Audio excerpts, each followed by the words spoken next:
Hello and welcome to our podcast today, Human Capital Uncovered, Chat with Hayfa. I'm your host, Hayfa Abu Zabiba, and today we'll be delving deep into the realm of human capital. Specifically, we'll be covering reskilling and upskilling in Saudi Arabia. As we navigate the rapidly evolving job market and the importance of practical skills and continuous learning, it becomes very transparent and clear that this is a key factor for success. Tim Cook, who's the CEO of Apple, captures this shift in focus with a powerful statement. The future of work is about skills and not degrees. This quote highlights the growing emphasis on acquiring relevant skills and competencies over the traditional educational qualifications. So today we'll be exploring the reskilling and upskilling in Saudi Arabia. The rapid pace of the technological change requires continuous learning and development just to keep the workforce skills relevant. So we'll be covering the current landscape. We'll be covering the challenges in reskilling and upskilling, what are some of the strategies for effective learning, and also we'll share some of the success stories of organizations who have figured out the success formula. We're also going to be hosting in this episode a well-renowned guest who is an expert in this field. So let's start with an overview of the current landscape. The skills gap in Saudi Arabia is a significant challenge, particularly in emerging industries such as technology and renewable energy. And the rapid pace of the technological change, the technological advancements has really transformed the skills required for various roles. So continuous learning becomes essential for people to keep up with the changes. And Vision 2030 has also emphasized the importance of building a skilled workforce to support economic diversification and growth. So what are some of the challenges in reskilling and upskilling? The first one is identifying the skills gap. And the future needs in a major is a major challenge. So companies need to have robust processes in places to assess the current skills and anticipate future requirements. And another part is overcoming the resistance to change. And this is a normal human tendency to always try to resist change at first. And I'll be covering in a bit what techniques companies can take to overcome the people's fears. The last part is providing access to relevant and high quality training programs. It's really important to identify engaging, interactive training programs to ensure that people have a good experience while they're undergoing their learning experience. Some of the common fears around upskilling and reskilling could include, for example, fear of job displacement, where people feel that maybe they're at risk of losing their job if they have to upskill or reskill. And the reality is that upskilling and reskilling gives them more job security than if they don't, because they'll be keeping up with the changes, and that means there's always going to be jobs that their talent can be utilized. The second fear is maybe fear of inadequacy, because they're learning something new, they're learning something that is maybe not familiar. So this part can be overcome by making a better learning experience, choosing better forms of learning, maybe micro learning, or finding ways to engage the people. And the third one is a fear of increased workload. Some people might feel that because now they will be learning new skills, that means they're going to be doing more. But the reality is that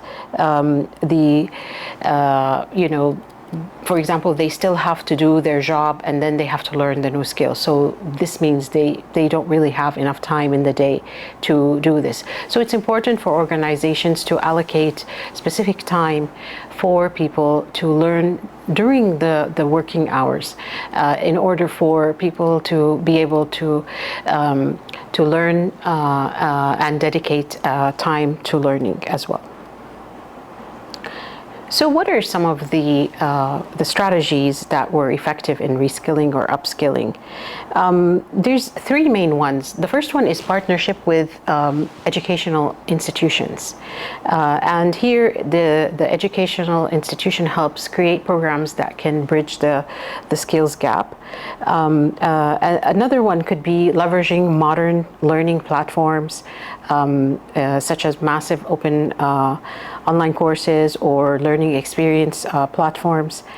So these also can help in having effective reskilling and upskilling. And the third one is on-the-job training and continuous learning programs, so that people can use real-world scenarios in order to make sure they implement what they learned and also enhance those skills.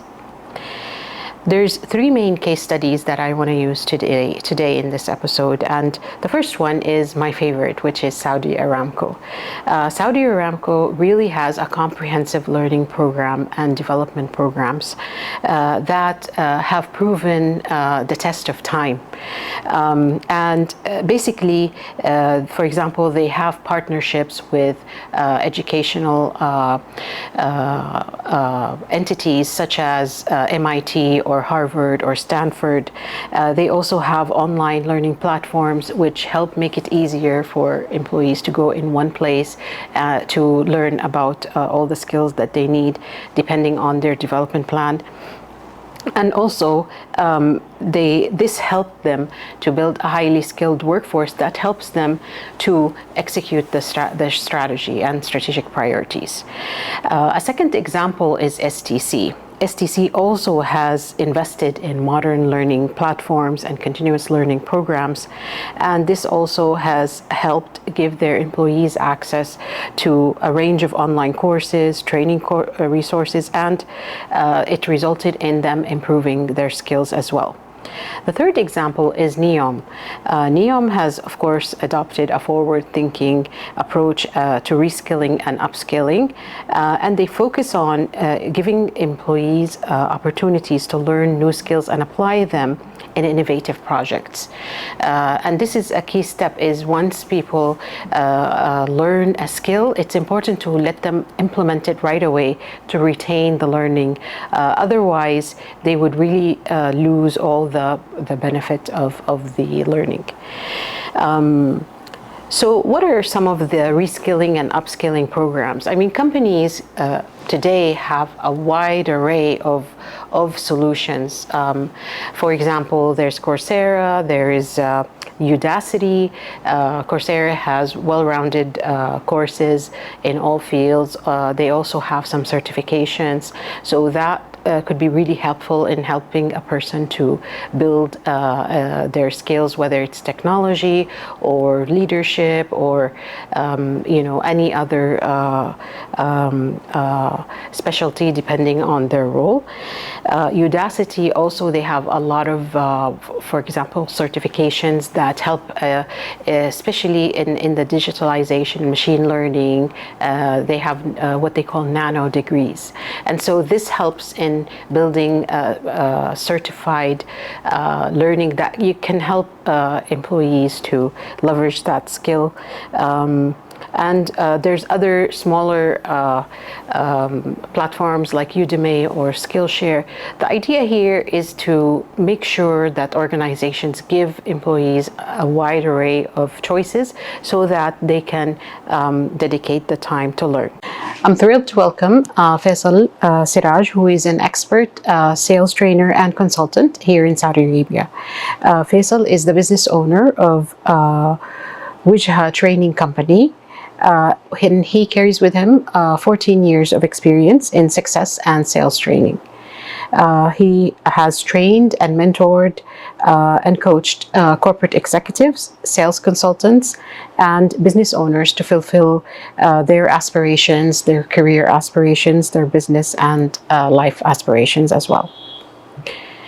Welcome. Thank you. Thank you, Hayfa, for inviting me to this interview. Our pleasure. So usually we start with a question, and if you could tell us a little bit about who you are and what it was in the early years that helped you to become the success you are today. Okay, so the way it all started for me was a desperate need for knowledge. Knowledge about how people can assist other people to make decisions, i.e., sales. I needed that back when I was in banking, where I started my career. And I started learning the ways of people who succeed and applying what I learned until results started showing. But then the concept was, okay, maybe it's luck, or maybe it's just me, or maybe timing was in my favor.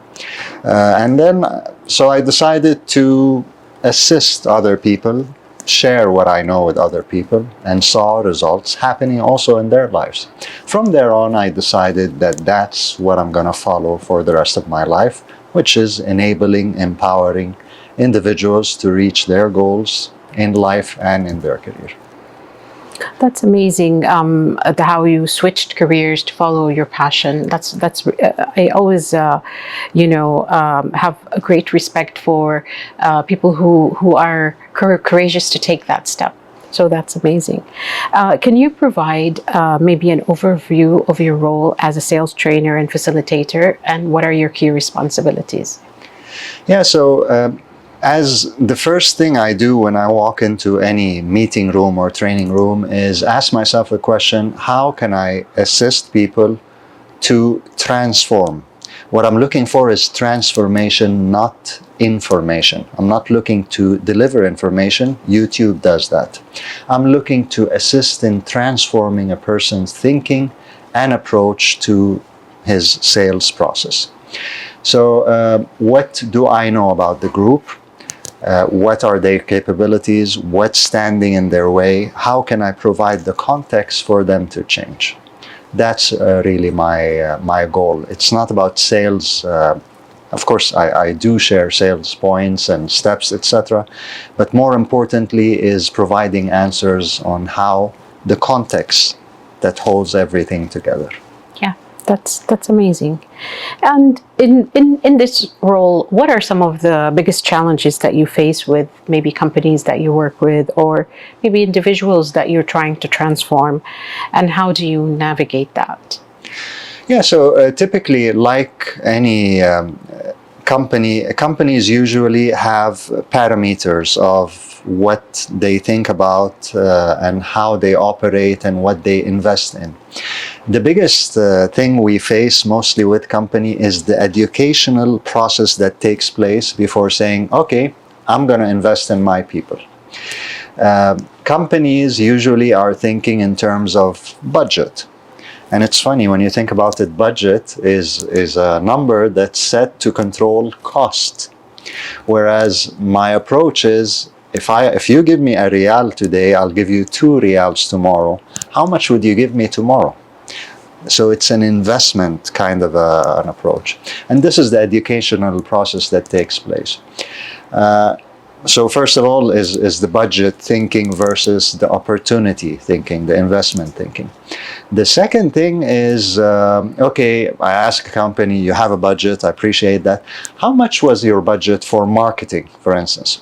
And companies, they like to, pride themselves in saying, we spend millions on marketing. Amazing. What would happen if you spend millions on marketings, you create enough traffic to fill all your shops, and your sales force do not know how to handle these clients? So in effect, I can put it in so many elegant words, but in effect, you are losing money by not investing in your sales force. Why? Because you're generating all that traffic and no one cares to handle them. So this is on the corporate side, the educational process that takes place on the corporate side. On the individual side mostly is linking attitude to performance. There's a saying I like to use always in my courses is you cannot make up with skills what you lack in attitude. Attitude will catch on at one point in time, sooner or later. There are a lot of skillful salespeople out there, but they lack the attitude, so their lifespan in sales is shorter than others. So these are the challenges that I put myself in a situation where I assist people to change the dynamics so they can break through them. Yeah, that's really good to hear from your side about transforming the individuals and companies. Could you share your skill development and also that helped you to enabled you to meet the role requirements? Oh yeah, I mean, this never ends, right? Skill development is a never-ending game. Every day I'm working on my skill. Today, tomorrow, until the rest of time, I will be working on my skill for two reasons. One is I want to know what's going out there, what's new, what's more effective. And two, I want to be aligned. How can I convince someone of something and that he's asking in his internal sort of thought process, why should I listen to that person? So I need to be aligned with my message. I cannot ask of people to do something I'm not willing to do. So skill development is for me a daily process. I work on two skills mainly. Presentation skills, public speaking, facilitation, etc., and sales. Every day. Every now and then I branch out into maybe AI at one point, maybe storytelling at one point, project management, etc. I branch out, but the main focus is always sales and public speaking. Yeah, those are really important skills in today's Asian. Can you maybe share some of the success stories or examples of how you impacted employee engagement through your programs and also productivity? Yeah, you see, typically, especially in bigger companies, you have what we call veteran salespeople who would walk into the workshop the first day and they're dragging themselves to go. Because in their mind, they're thinking, why should I attend the sales course? I've been selling for 18, 20 years now. What added value will I get here? That's where the transformation takes place, where with time, the more time they spend in that workshop, the more they realize that the workshop is not meant for their skills only in sales. It's actually a life skills workshop. So we have a lot of stories, testimonials of people who are in the 20 plus years who said that this is the best selling program they've ever attended. It reflected not only on their skills, but also on their life, their relationships, their family relationships, etc. I remember a specific story of a gentleman who's in sales who had a great fear of selling women. So anytime a woman walked into a showroom, with her brother, with her mom, with her son, alone, he would occupy himself in something else. He would pretend to be on the phone or take a phone call, a long phone call, and avoid interacting. And this is where coaching takes place, because sometimes in coaching you can know exactly what is stopping a person and how that person can overcome that thing. This is where coaching was useful. I put him in a coaching program, and several months later, he became the top sales in that company, kingdom-wide, because that fear was, again, as you imagine, fear is all imagined, right? Was removed, and he managed to break through. That's really good to see how people can really transform, from maybe some of their phobias and things that they carried on throughout their life, and through attending a program on sales from your side, they would be able to do things that maybe they thought it would never change. This is amazing to hear. What about for productivity? What may be some of the impact of some of your programs on productivity? Could you shed some light on that?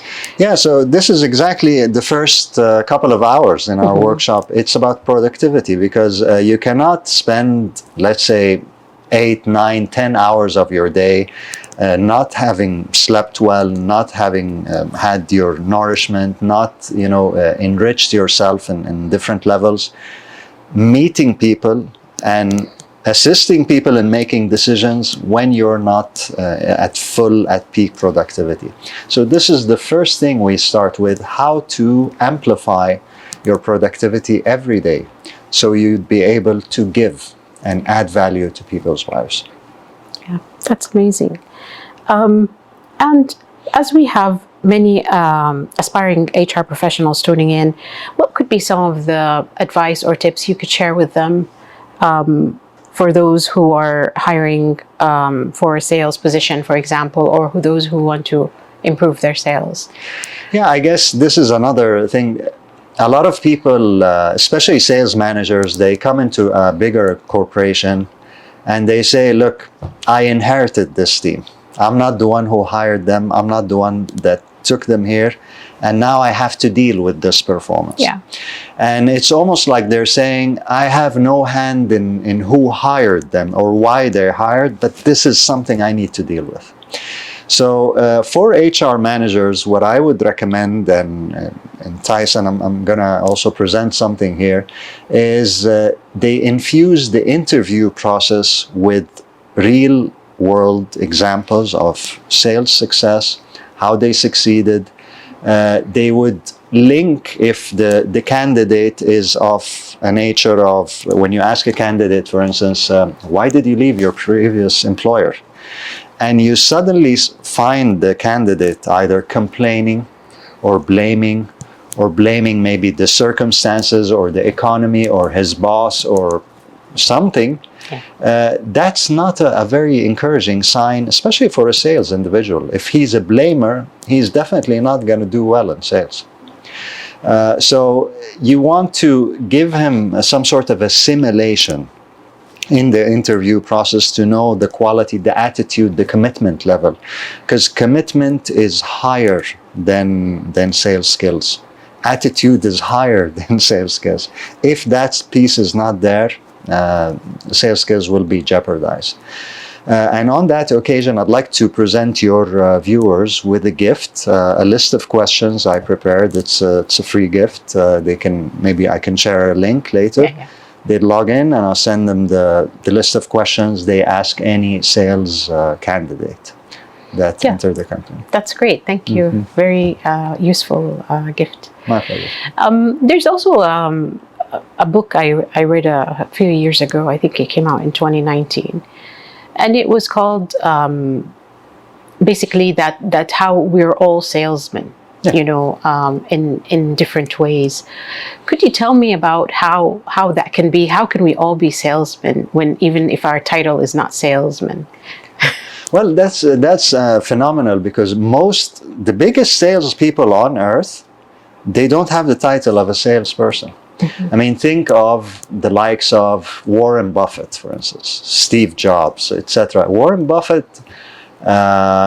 Look at all his press releases. There's always a Coca-Cola bottle or a train behind him or something that represents the companies he's invested in. He talks with conviction of how and why he is investing in these companies. Steve Jobs sold the world on a device that's been out there. He just renewed the looks of it and just sold it well. So sales is a life skill. If you are in an interview, you are selling potential capabilities to your employer. That's selling. If you are an executive, you are selling to the management ideas and projects, and that's sales. That requires sales. If you're an entrepreneur, you are selling maybe an investor to participate in the company. If you're a mom or a dad, you're selling your kids when to sleep on time. They might not buy, but you're still selling. So selling is that act of helping a person make a decision and see the benefits of that decision for themselves. So we're always selling, no matter what title we hold. Very true, and I would assume that our children are better salespeople than the parents. But I agree with you that in all the capacities that we have today, it's part of everyday things we need to accomplish is to influence people in different ways to achieve our goals, to achieve the different things we need to do. I just remembered the name of the book. It was called "To Sell is Human." And it was quite nice to hear your take on it as well. Thank you for that. Is there anything else you would like to add? Thank you. This is a nice journey to be in. One of the things that sales teach you is life discipline. I'd encourage, because I want to a little bit touch on the point of children, and they're better salespeople than us. One of the things is persistence, right? There's a saying, and one of my coaches used to say, is that persistence will take on or take over resistance. So they have that persistence. But as parents, what do? We are sometimes annoyed by it, or ask them to stop, or ask them to stop being persistent. That's a life skill they will need later in life. It's good for us in the time being to let them stop being persistent and ask for too many things, or ask repeatedly. But later on, they may struggle if they don't have that skill. So my call to parents and caretakers is to nurture these habits in people, nurture the idea of teamwork, nurture the idea of giving, nurture the idea of persisting, because later on they will need that, and it's a life skill that will serve them for years after that. Very true. Thank you so much for such insightful comments and responses to, and also the gift you have shared with the audience. So thank you as well for that. We will place a link for it. I thank you again for joining us in this episode, and maybe we'll also invite you again to share some more of your insights. Sure. Thank you for inviting me. Thank you very much. So to recap, we discussed the importance of reskilling and upskilling, the common challenges, the strategies for effective learning, and success stories of leading organizations like Aramco, STC, and NEOM. And with continuous learning and development, these are becoming very essential to keep the workforce skills up to date and support the economic growth of the country. And that wraps up our conversation today on uncovering human capital. We explored the depth of upskilling and reskilling in Saudi Arabia. It would be great if you could also share your comments as to what strategies of upskilling and reskilling has worked for you in your organization. And remember that the greatest asset is not the product or service, it's the people. Thank you for joining us today, and we look forward to bringing you more insightful discussions in our next episode. If you find this episode helpful, please subscribe to our YouTube channel. And also, if you subscribe, you will receive updates of the next discussions that we'll be sharing with you. Until then, keep uncovering the potential in your human capital. Thank you.